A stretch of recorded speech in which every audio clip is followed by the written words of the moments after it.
하나님의 말씀 요한계시록 13장 11절에서 18절입니다. 요한계시록 13장 11절에서 18절까지 한 절씩 교독합니다. 13장 11절 하나님 말씀입니다. 내가 봄에 또 다른 짐승이 땅에서 올라오니 어린 양같이 두 뿔이 있고 용처럼 말을 하더라.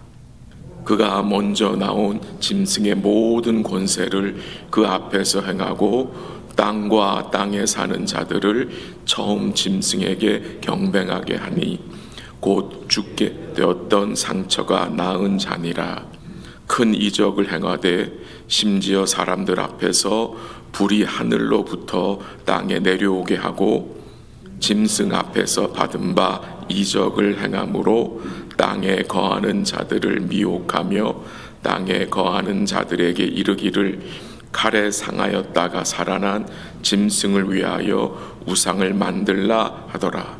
그가 권세를 받아 그 짐승의 우상에게 생기를 주어 그 짐승의 우상으로 말하게 하고 또 짐승의 우상에게 경배하지 아니하는 자는 몇 이든지 다 죽이게 하더라. 그가 모든 자 곧 작은 자나 큰 자나 부자나 가난한 자나 자유인이나 종들에게 그 오른손에나 이마에 표를 받게 하고 누구든지 이 표를 가진 자 외에는 매매를 못하게 하니 이 표는 곧 짐승의 이름이나 그 이름의 수라. 지혜가 여기 있으니 총명한 자는 그 짐승의 수를 세어보라. 그것은 사람의 수니 그의 수는 666이니라. 아멘.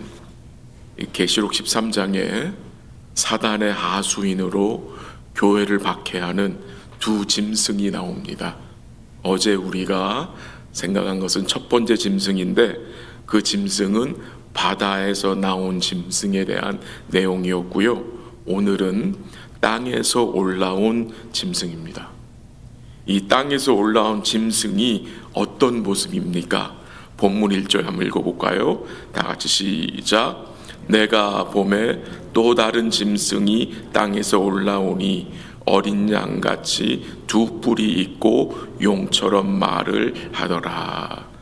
이 땅에서 올라온 짐승의 모습이 어떤 모습입니까? 어린 양같이 두 뿔이 있고 용처럼 말을 한다고 합니다. 겉모습은, 이 짐승의 겉모습은 어린 양 예수를 닮았다는 것입니다. 이처럼 사탄은요, 자신의 모습을 광명한 천사로 가장한다는 것입니다. 어린 양 예수처럼 생겼는데 그 입에서 무슨 말이 나와요? 용의 말이 나온다고 합니다. 용처럼. 이 용이 누구죠? 마귀잖아요. 마귀처럼 말한다고 합니다. 어린 양의 모습을 가지고 있는데 용의 가치관을 퍼뜨린다는 것입니다. 그 말은 무슨 말입니까? 이 짐승 역시 용과 한패임을 말하는 것입니다. 이 짐승 역시 큰 용을 따르는 자임을 증거합니다. 그래서 우리는 외모에 속으면 안 됩니다. 이 외모가 다가 아닙니다. 사람의 성품과 그 인격이 외적인 모습이 아니라 그가 하는 뭐를 통해서 드러납니까? 말을 통해서 우리는 짐작할 수 있습니다. 물론 외모도 또 조금은 중요하죠. 예. 그러나 중요한 것은 말이잖아요. 말, 생각, 가치관. 이처럼 사단이 무슨 짓을 합니까? 예수님을 흉내내려 합니다. 흉내내려 하지만 이 짐승은 결국 용처럼 말하는 용의 선지자입니다. 용의 선지자. 즉, 이 짐승은, 땅에서 올라온 짐승은 거짓 선지자를 상징하는 것입니다. 이해를 돕기 위해서 계시록에서 몇 구절을 읽어드리겠습니다. 계시록 16장 13절 한번 들어보세요. 또 내가 보매 개구리 같은 새 더러운 영이 용의 입과 짐승의 입과 거짓 선지자 입에서 나오니 라고 했습니다. 여기서 사단의 3인방이 나옵니다. 용, 짐승, 그 짐승은 바다에서 나온 짐승이고 그 다음에 땅에서 나온 짐승을 뭐라고 표현했어요? 거짓 선지자로 표현하고 있다는 것입니다. 계시록 19장 20절 들어보세요. 짐승이 잡히고 그 앞에서 표적을 행하던 거짓 선지자도 함께 잡혔으니 이는 짐승의 표를 받고 그의 우상에 경배하던 자들을 표적으로 미혹하던 자라. 이 둘이 산채로 유황불 붙는 못에 던져지고, 짐승과 그 앞에서 표적을 행하던 거짓 선지자, 이 땅에서 올라온 짐승을 거짓 선지자로 표현하고 있다는 것입니다. 한 구절 더 읽어드릴게요. 계시록 20장 10절인데 들어보세요. 또 그들을 미혹하는 마귀가 불과 유황못에 던져지니 거기는 그 짐승과, 바다에서 나온 짐승과 거짓 선지자도 있어. 이 거짓 선지자가 누굽니까? 땅에서 올라온 짐승입니다. 세세토록 밤낮 괴로움을 받으리라고 했습니다. 이 구절들이 우리에게 뭘 말해줍니까? 용과 짐승과 거짓 선지자가 함께 언급이 된다는 것입니다. 이 짐승과 그 앞에서 표적을 행하던 거짓 선지자, 그리고 사람들을 미혹한 마귀가 산채로 어디에 던져져 있어요? 유황불 불못에 던져져 있는 모습이 증거됩니다. 이 땅에서 올라온 짐승, 이 거짓 선지자가 어떤 목적으로 기적을 행하고 용의 말로 사람들을 미혹합니까? 어떤 목적이 있는 것입니까? 한번 본문 12절 읽어볼까요? 다 같이 시작. 그 앞에서 행하고 땅과 땅에 사는 자들을 처음 짐승에게 경배하게 하니 곧 죽게 되었던 상처가 나은 자니라. 이 땅에서 올라온 짐승 곧 거짓 선지자가 거짓 표적을 해가고 왕의 그 용의 말로 미혹하는 이유가 무엇입니까? 거기 나오죠. 12절 중간에 땅과 땅에 사는 자들을 뭐하게 하려고? 처음 짐승에게 경배하게 하려는 것입니다. 그러니까 짐승이 하는 일이, 이 거짓 선지자가 하는 일이 명확하게 드러납니다. 이게 무엇입니까? 짐승 경배. 즉 이 짐승을 하나님으로 여기게 만드는 것입니다. 이 짐승은 뭐라 그랬죠? 이 바다에서 나온 짐승은 여러 제국의 통치라 그랬습니다. 이 당시, 이 1세기 당시에는 로마 황제죠. 인간을 경배하게 하기 위해서, 인간을 하나님으로 삼게 만드는 일을 이 땅에서 나온 짐승, 바로 거짓 선지자가 행하는 것입니다. 마태복음 24장 24절에서 주님이 이렇게 말씀하셨습니다. 들어보세요. 거짓 그리스도들과 거짓 선지자들이 일어나 큰 표적과 기사를 보여 할 수만 있으면 택하신 자들도 미혹하리라 라고 했습니다. 어떻게 해서든지 이 짐승들은 무슨 짓을 합니까? 택하신 자들도 미혹하려는 거죠. 또한 이 짐승, 이 거짓 선지자는 짐승의 우상에게 경배하지 않는 자들을 뭐합니까? 죽이기도 하고 압박해서 짐승의 표를 받게 합니다. 그 내용이 오늘 본문에 나옵니다. 그리고 표가 없는 자는, 짐승의 표가 없는 자는 아예 매매를 하지 못하게 한다고 합니다. 그러니까 사회로부터 단절을 시켜 버리는 것입니다. 아주 악한 의도를 가지고 있다는 거죠. 근데 성도는 어떤 자들입니까? 성도는 짐승의 표를 받은 자들이 아니라 하나님의 인을 받은 자들입니다. 하나님의 인을 받은 자들이에요. 하나님이 그의 성령으로 인치신 자들이 성도인데요, 하나님의 인을 받았다는 말은 무슨 말이죠? 하나님의 도장이 있다는 말은 무슨 말입니까? 하나님의 소유라는 말입니다. 하나님의 보호를 받는다는 의미입니다.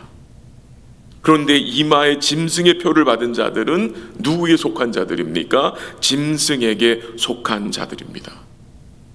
이 계시록을 읽다 보면요, 이 사람들을 두 부류로 구분합니다. 어떻게 구분합니까? 하나님의 인을 받은 자와 짐승의 표를 받은 자, 하나님을 경배하는 자와 짐승을 경배하는 자로 구분합니다.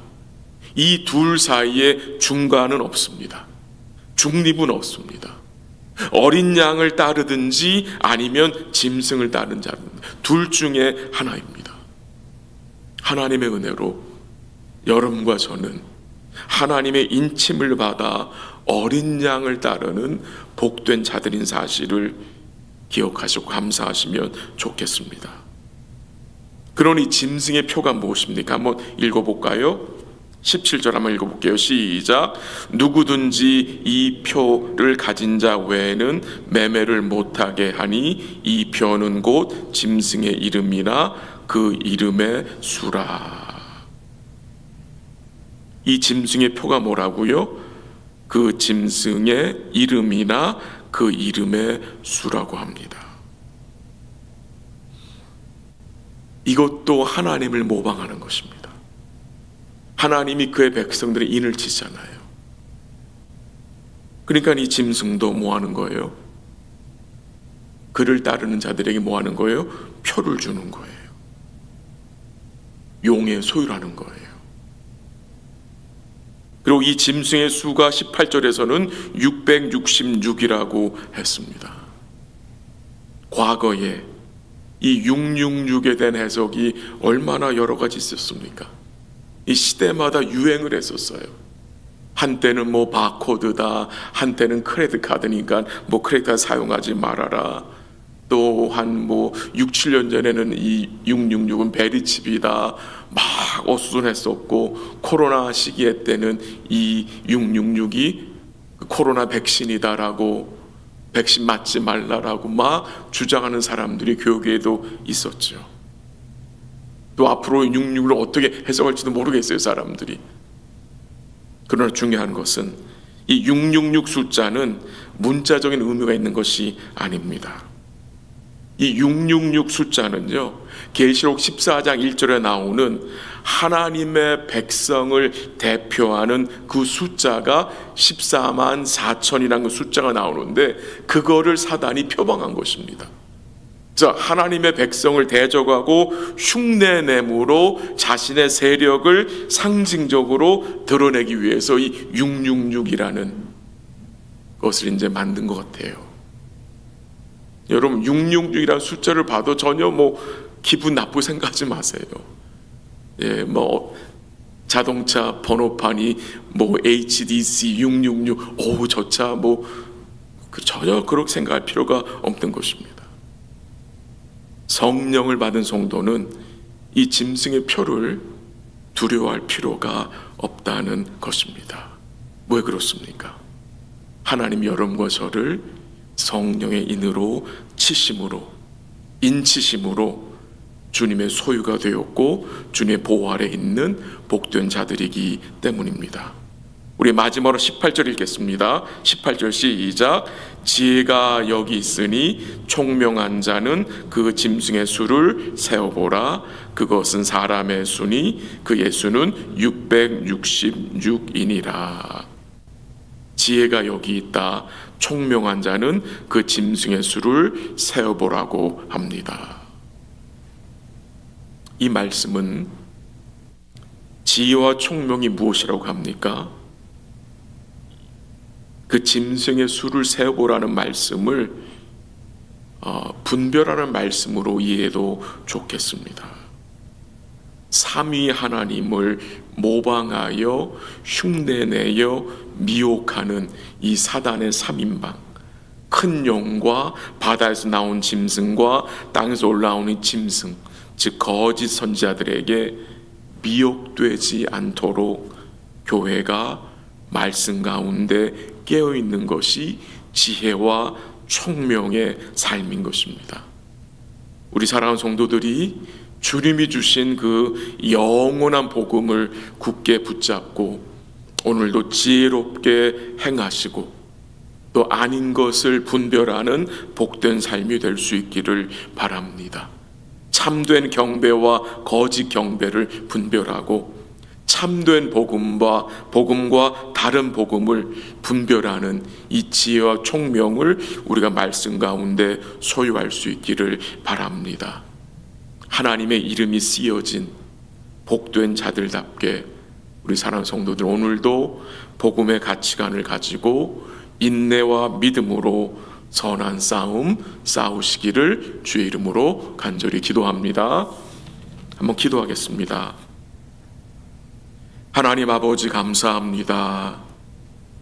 우리를 하나님의 영원한 소유로 인치시고 또 보호와 은혜 가운데 살게 하심을 감사합니다.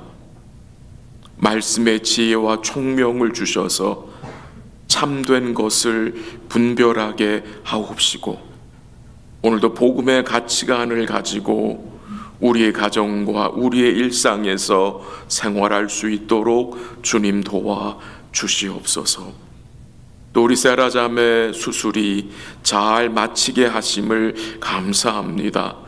모든 회복되는 과정을 지켜주시고 또 남은 치료가 주의 은혜 가운데 잘 진행되게 하옵시고 마음의 평강과 주의 위로가 충만케 하시고 이 시간들을 믿음으로 지낼 수 있도록 복을 내려 주시옵소서.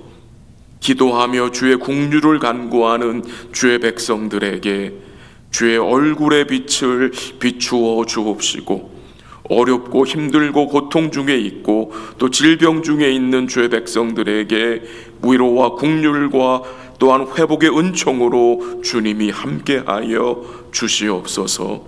또 오늘 저녁에 드려질 수요 예배를 주께서 복 주시고 우리 사랑하는 모든 성도들이 주의 은혜 사모하는 마음으로 함께할 수 있도록 인도하여 주시옵소서. 모든 것을 주께 감사드리며 예수님의 이름으로 기도합니다. 아멘. 기도하시다가 돌아가시기 바랍니다.